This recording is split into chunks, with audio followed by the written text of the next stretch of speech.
آئین اور قانون کی حکمرانی ہونی چاہیے، بالادست وہ ہے، اس کے تحت سارے اداروں کو کام کرنا ہے.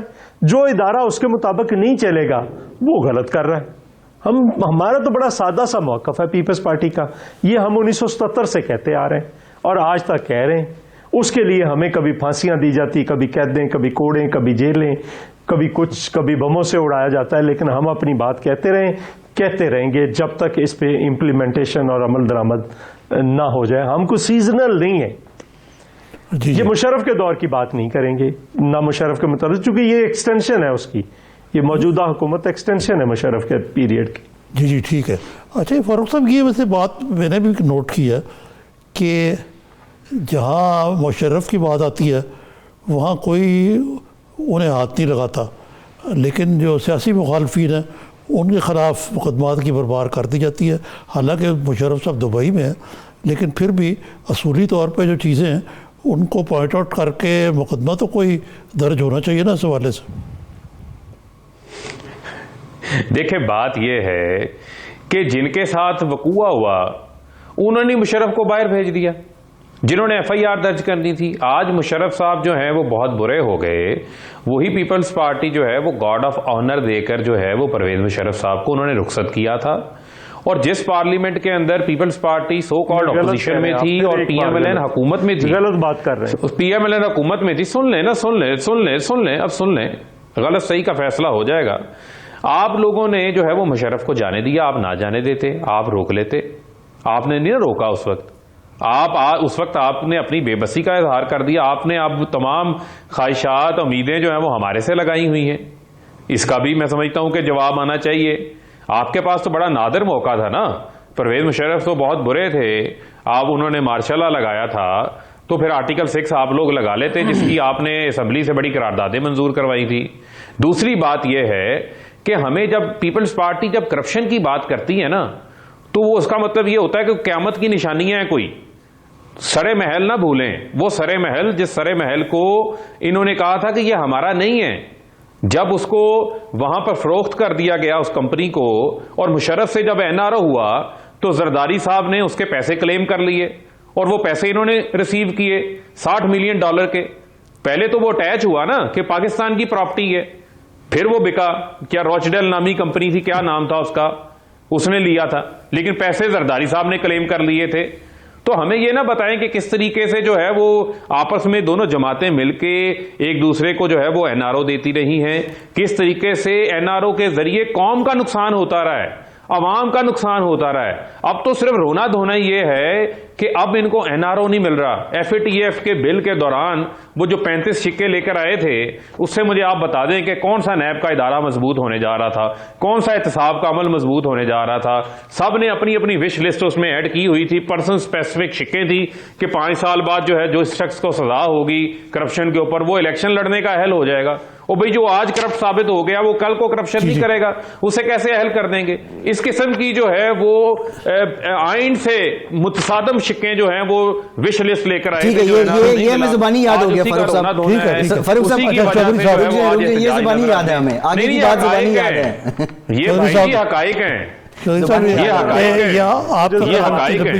آپ کی پارٹی کے خلاف آپ ہی جواب دیں، میں کیا سوال کروں؟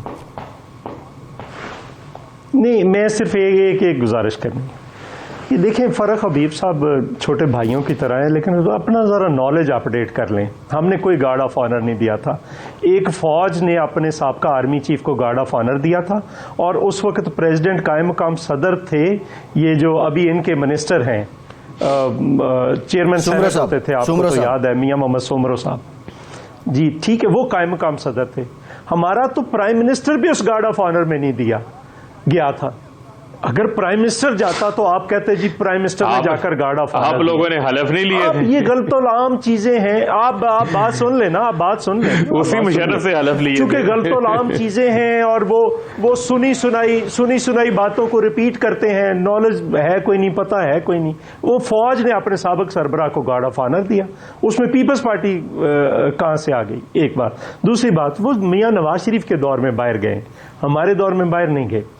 تیسری بات، اب مجھے یہ بتائیں کہ میں کوئی پرسنل بات نہیں کرنا چاہتا جیسے یہ کرتے ہیں.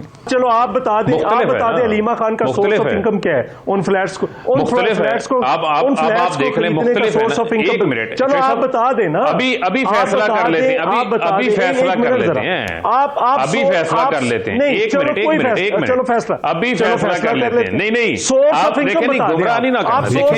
علیمہ اب آپ حوصلہ رکھیں نا. نہیں اب آپ حوصلہ رکھیں نا.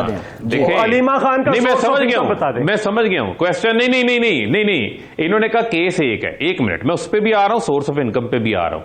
دیکھیں بات یہ ہے وہ کیس سپریم کورٹ کے اندر چلا. سپریم کورٹ نے وہ تمام سورسز بھی دیکھے, وہ رسیدیں بھی دیکھی. سپریم کورٹ نے جو انہیں جرمانہ کیا وہ اس بنیاد کے اوپر کیا کہ آپ نے وہ اپنا اثاثہ یہاں ڈکلیئر کرنا تھا. اب وہ جسٹس قائد فائز عیسیٰ کی بیگم ہے. عمران خان تو اس وقت اقتدار میں نہیں تھے. ایک منٹ عمران خان تو اور سن تو لینا, عمران خان تو اقتدار میں نہیں تھے. عمران خان وزیر اعظم تھے. ایک منٹ جب وہ فلیٹس بنا, ایک منٹ جب وہ فلیٹ بنا عمران خان جو ہے نہیں وہ سب وزیر اعظم تھے. نہیں یہی تو ایشو ہے. اختیارات کا استعمال تو ایشو ہے. اقتدار میں آ کے پیسہ بنانا تو ایشو ہے.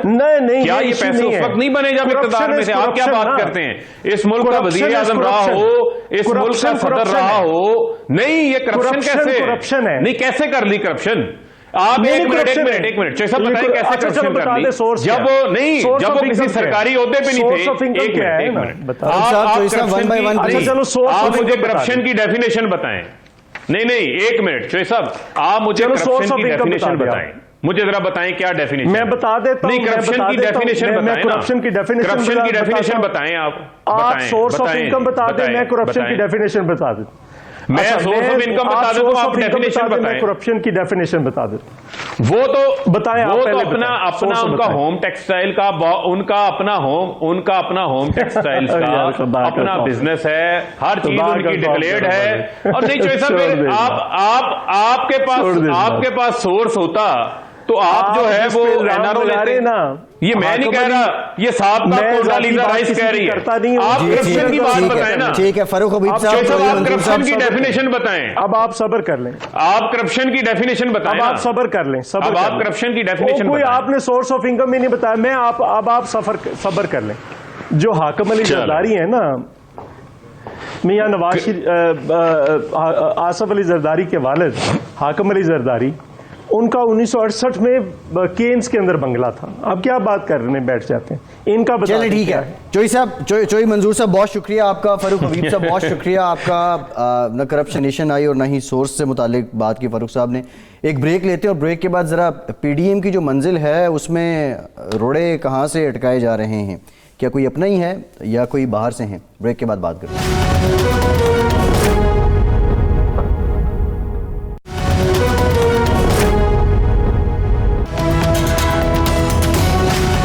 بریک کے بعد ایک بار پھر سے آپ کو خوش آمدید کہیں گے. نظامی صاحب ایک سوال کیا جا رہا تھا کہ کرپشن کی ڈیفینیشن بتائیں, جو ویسے بھی عام حرف عام میں ڈیفینیشن ہے وہ تو یہی ہے کہ پبلک آفس استعمال کر کے اپنی دولت میں اضافہ کرنا از کرپشن. یہ تو حکمرانوں کی کرپشن ہے. یہ تو حکمرانوں کی کرپشن ہے. ویسے تو اور بھی بہت سی ہیں ڈیفینیشنز, لیکن بات ہو رہی تھی کہ جس حکومت نے معاہدہ منسوخ کیا اب اس کا ذکر نہیں ہو رہا, اور جس دوسری جو پارٹی تھی اس نے پیسے بھی لے لیے, اور جن سے متعلق تحقیقات تھیں نہ اس وقت حکومت ان کو ثابت کر سکی مجرم اور نہ یہ براڈ شیٹ کر سکی. اب وہ ساری جو ہے وہ بات ان پہ آ رہی ہے. یہ کیا ہے؟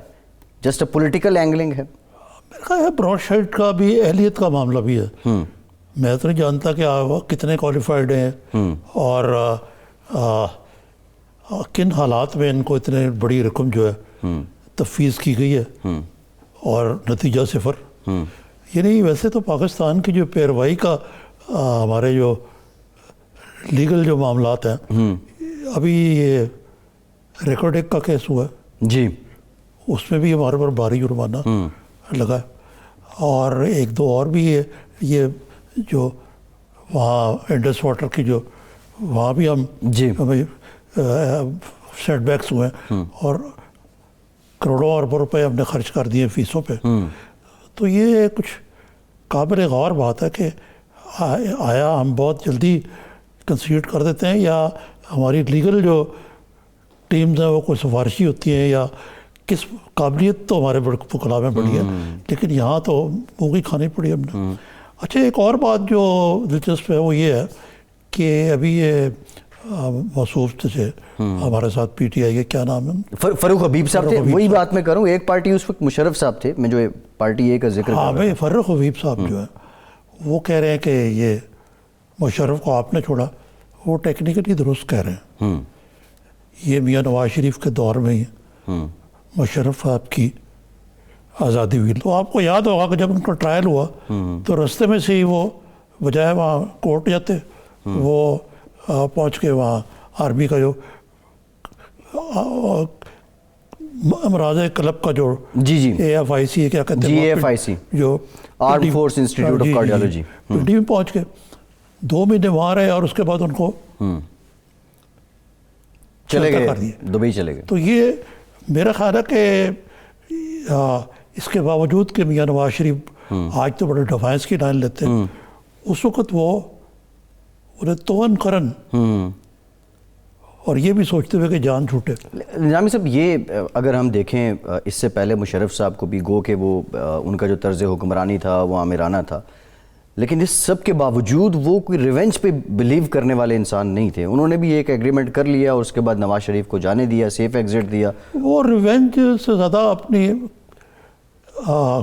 ریئل پالیٹک یعنی حقیقت پسند تھے. تو انہوں نے کہا کہ یہ یہاں پہ یہ شور شرابہ کرتے رہیں گے، 10 سال کے لیے چلے جائیں. حالانکہ مشرف صاحب جو ہیں وہ خاص طور پہ شریف برادران سے بڑے سخت درجے کو نفرت کرتے تھے، کیونکہ وہ سمجھتے تھے کہ انہوں نے ان کو دھوکے سے سری لنکا بھیجا اور پیچھے سے تختہ الٹا ان کو فارغ کرنے کی کوشش کی. اور وہ کہتے تھے کہ مجھے تو بعض لوگ کہتے تھے کہ شہباز شریف جو ہیں ان کے لیے مشرف کا سافٹ کارنر ہے. تو ایک لنچ پہ پہلی سالگرہ جب تھی ان کی لاہور میں گورنر ہاؤس میں، تو ہم 2-4 لوگ تھے، تو ہم نے پوچھا جرنلسٹ نے، انہوں نے کہا میں دونوں، انہوں نے کہا کہ آپ بڑے بھائی کے تو آپ خلاف ہیں، یعنی نواز شریف کے چھوٹے بھائی کے لیے اس کا سافٹ کارنر. مشرف صاحب نے کہا نہیں میرا کوئی نہیں، یہ ایک ہی تھیلی کے چھٹے بٹے. وہ گڈ کاپ بیڈ کاپ. ویسے وہ ریئلسٹک اور دور اندیش آدمی ہیں مشرف صاحب. خیر ایک بریک لیتے ہیں، بریک کے بعد جب واپس آئیں گے تو گزریں گے. خواجہ آصف صاحب بھی نیب کے روبرو پیش ہوئے ہیں اور اس دوران ہوا کیا، یہ بریک کے بعد آپ کو بتاتے ہیں.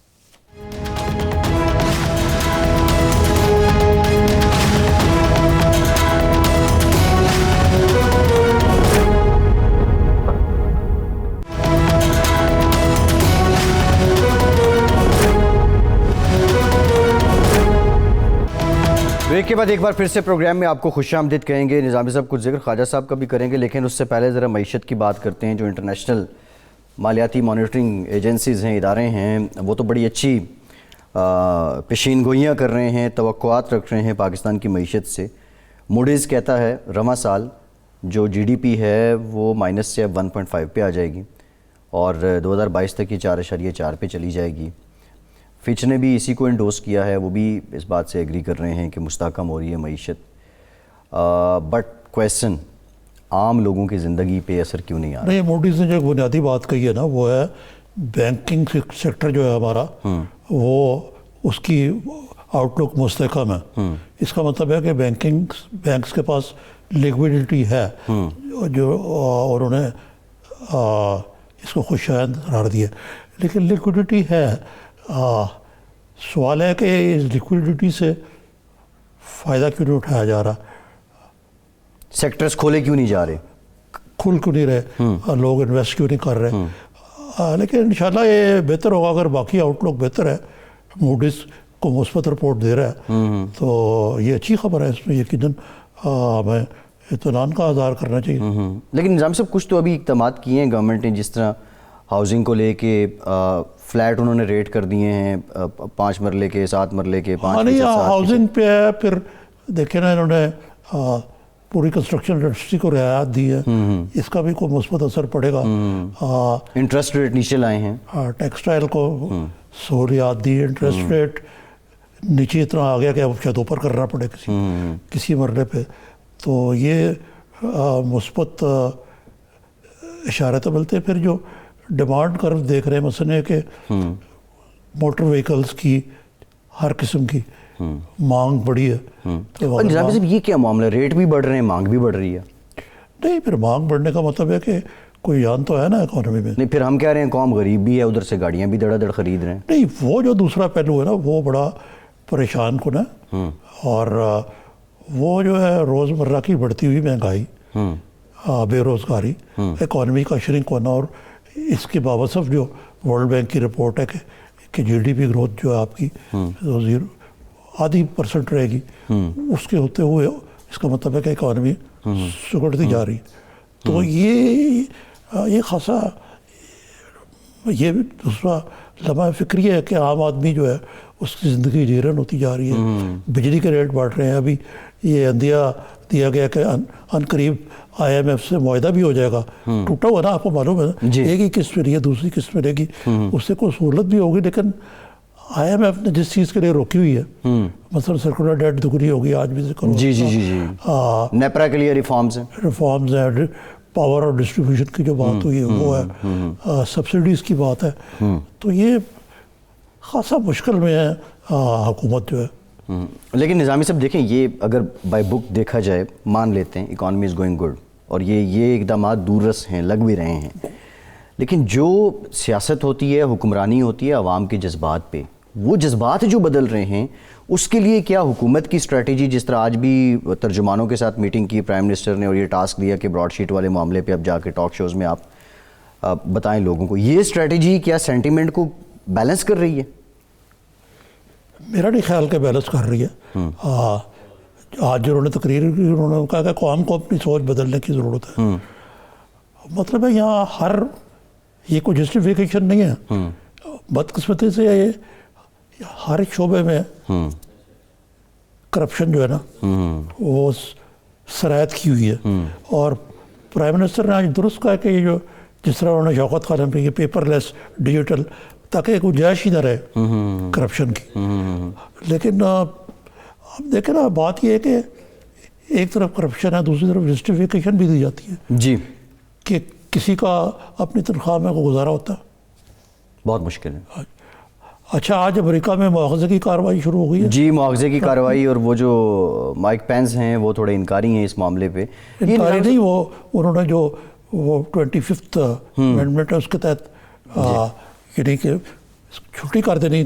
اب ہوگا یہ بڑا لمبا پروسیس ہے، ظاہر ہے ہاؤس آف ریپرزینٹیو میں تو امپیچ ہو جائیں گے. سینٹ ابھی جب انہی کے پاس ہے، ریپبلکنس کے پاس ہے. نہیں، سینٹ اب ریپبلکن کے پاس تھی ہے. سینٹ یہ جو تاریخی الیکشن ہوا ہے اس کے بعد اب ڈیموکریٹ کے پاس ہے سینس میں کہ کاسٹنگ ووٹ ہے وہ نائب صدر کا ہوگا برابر کی. لیکن نظام صاحب 2 اسٹیٹس میں بائی الیکشنز ابھی رہتے ہیں، وہ میرے خیال ہو گئے نا بھائی. نہیں، میرا خیال ابھی اس میں اگر ان کے ریزلٹس آ گئے پھر تو جی جارجی اور جی بالکل ہو گئے ہوئے. اچھا نظام صاحب، یہ جو ہو رہا ہے کیا یہ کہیں ایسے ایک پلان کیا جا رہا ہے، یہ جو امپیچمنٹ کی ساری موو ہے کہ ٹرمپ صاحب نے ایک بہت فالٹ لائن تو کریٹ کی ہے امریکن سسٹم میں، اور دوبارہ کہیں یہ کسی اور، کیونکہ یہ بھی سننے میں آ رہا ہے کہ سب سے پہلے تو جو آپ نے فالٹ لائن بات کی نا، جی جو وہاں ہوا ہے دیکھیں گے امریکی کتنے وائلنٹ ہو چکے ہوئے ہیں. جو وہاں ہوا ہے آپ پاکستان میں بھی تصور نہیں کر سکتے. یس ٹھیک ہے نا. اگرچہ پاکستان میں پیرلل ہے، جب جسٹس سجاد علی شاہ نواز شریف کے پیچھا نہیں چھوڑ رہا تھا تو PML والوں نے سپریم کورٹ پہ دعویٰ بول دیا. یس، لیکن اس دعوے کا اور اس کا کوئی موازنہ تو نہیں ہو سکتا. یعنی 5 آدمی جو ہیں، 5 لوگ جو ہیں اس سارے سانے میں یا اس کے نتیجے میں ہلاک ہوئے. اور جس طرح وہ لوگ آرمڈ تھے اور جس طرح انہوں نے توڑ پھوڑ کی، اکھاڑ پچھاڑ کی، تو یہ ایک بہت بڑا امریکی جمہوری نظام پہ ہے ایک دباؤ. نظام سے ایک سوال ہے، ٹرمپ جیسے ٹاکسک آدمی کو جی یہ ان کو یقیناً یہ جو آپ کہہ رہے ہیں اس میں کوئی صداقت ہو سکتی ہے. یہ بالکل اسی طرح ہے کہ جس طرح یہاں پہ آپ کیا وہ جس کے تحت آپ نے میاں نواز شریف کو اور سب کو لائف کے لیے ڈسکوالیفائی کر دیا، اس سے ملتی جلتی چیز ہے. جی اچھا نظامی صاحب، یہ سوال بنیادی طور پہ میں آپ سے یہ کرنا چاہ رہا تھا، پاکستان یا ترقی پذیر ممالک، اس میں اگر یہ اس طرح کے ایونٹس ہوتے ہیں تو امیر غریب کا فرق بہت ہے، معاشرتی تقسیم بہت زیادہ ہے. امریکہ میں اس طرح فرق بھی نہیں، اس طرح معاشرتی تقسیم بھی نہیں. اور اگر ٹرمپ کے حامی اس روش پہ چل پڑے ہیں تو پھر یہ ماننا پڑے گا کہ ٹرمپ نے جس تعصب یا انتہا پسندی کی بنیاد رکھی تھی اب وہ پروان چڑھ چکی ہے. کویسچن از دس، جو بائیڈن اس کی اینٹی اپروچ لے کے بیلنس کر سکتے ہیں یا کوئی درمیانہ راستہ نکالنا پڑے گا؟ دیکھیں وہ بات یہ ہے کہ وہاں پہ بڑی تک پولرائزیشن، ٹرمپ الیکشن ہار گیا لیکن اس نے کو 50% ووٹ لیے. یس، اس کے ایڈمائرر ہیں وہ لوگ جنہوں نے ووٹ دیا، اس کو پسند کرنے والے لوگ ہیں جنہوں نے ووٹ دیا اس کو، اور وہی لوگ ہیں جنہوں نے دعویٰ بھی بولا. تو امریکی سوسائٹی جو ہے بہت سخت پولرائزڈ ہے. یہی تو سوال ہے نا. اب جو بائیڈن صاحب، اچھا یہ کیا جو امپیچمنٹ کی موو ہے، بائیڈن جو ہے وہ بہتر حکومت دے کے ہی کر سکتے ہیں نا. اب لیکن عجیب بات ہے کہ ٹرمپ کے ہوتے ہوئے اکانومی جو ہے ان کی بڑی اچھی رہی ہے، یہ بات نہیں ہے.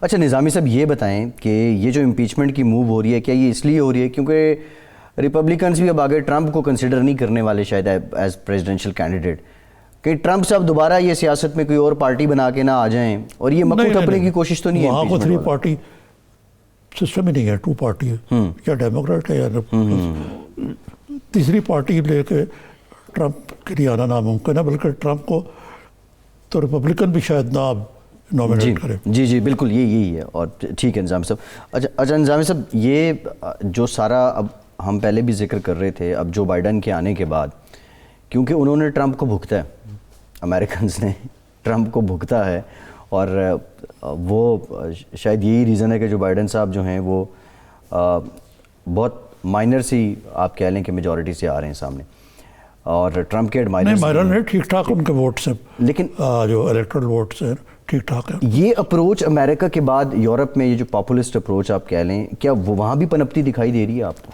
نہیں پنپتی دکھائی نہیں دے رہی. یہ ایک دنیا میں ایک نیا رجحان جو ہے نا، کہ پہلے تو ہے نا ایک طرف تو ہے جس طرح کمیونسٹ دنیا میں ایسٹ یورپ وغیرہ میں جو حکمران ہوتے تھے وہ آ کے بیٹھ جاتے تھے، الیکشن بھی ایسی ایک گورکھ دھندا ہی ہوتا تھا، کمیٹیز نے کر لیا. اب دنیا میں الیکٹڈ آمر جو ہیں، جس طرح یہ ٹرمپ جو ہے اس کو آپ ایک الیکٹڈ آمر ہی کہیں گے نا، اسی طرح ہنگری کا اوبون ہے، اور کئی ملکوں میں یہ پیوٹن بھی الیکٹڈ آمر ہے، پیچھے نہیں چھوڑتا. تو کئی ممالک میں ایک نیا ٹرینڈ جو ہے سامنے آیا ہے.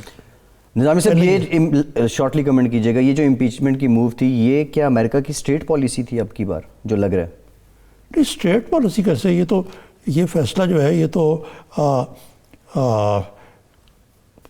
نینسی پیلوسی جو ہاؤس آف ریپرزینٹیٹیو اسپیکر ہیں، جی ڈیموکریٹس وہ تو کر رہے ہیں، لیکن ایک بیک ڈور تو وہاں پہ بھی کوئی ہوتا ہوگا نا نظام صاحب، ٹریک 2 تو وہاں بھی کوئی ہوگا نا. میں تو اس حوالے سے بات ایسے نہیں ہے وہاں. چلیں نظامی صاحب بہت شکریہ، ان کا وقت ختم ہو گیا، آج کے پروگرام سے اتنے.